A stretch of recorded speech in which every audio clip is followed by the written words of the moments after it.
Finally!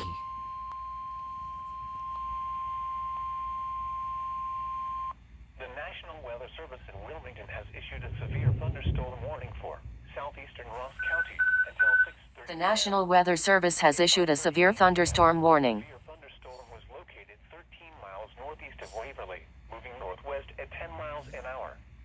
Hazard, 60 miles an hour wind gusts and penny-size hail. Source, radar indicated. Impact, expects damage to trees and power lines. Locations impacted include Londonderry, Mooresville, Scioto Trail State Park, and Richmond Dale.